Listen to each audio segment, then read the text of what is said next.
Ну что, братишка, как так все быстро, да? Произошло. Ладно. Знаю, хочется накрыться теплым одеялом, таким огромным одеялом, положить голову на мягкую подушку, перьевая, обязательно с перьями, холодненькая, чтобы была. Представил? Ну, слушай сказочку. Есть земля, где который год люди так ждут хороший погод. Тучами покрыто небес полотно. Было по-другому, там было давно. Старый мудрец солнце забрал, чтобы проблем никто не знал, чтобы порядок был, но перебор. Люди кричат с тех пор: отдай тепло, отдай тепло.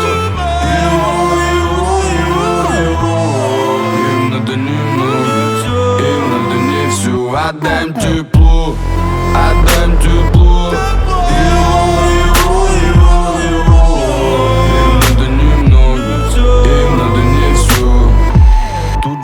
Задает вопрос: что же не хватает вам, у вас есть все, с ним одни проблемы, она наводит бардак. Люди бредят, не хотят работать как так. На этот вопрос собралась толпа. Говорят, не надо им много тепла, хотя бы рассвет, чтоб на день силы брать, и закаты, чтобы мечтать. Отдай тепло, отдай тепло.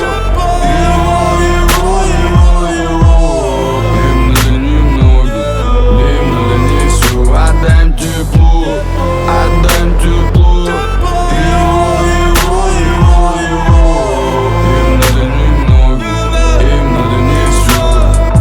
Люди, вы поверьте мне, у вас все есть. Я знаю, что делать, на то я мудрец. Но крики раздались, толпа зашлась. Люди твердят, надо солнце назад. Сами будем мы решать, где светить. И лестницу давай толпой мастерить. Тут же появилась громом гроза. Давай, залезай сюда. Отдай тепло, отдай тепло. Им надо немного, им надо не все. Отдай тепло, отдай тепло. Им надо немного, им надо не все.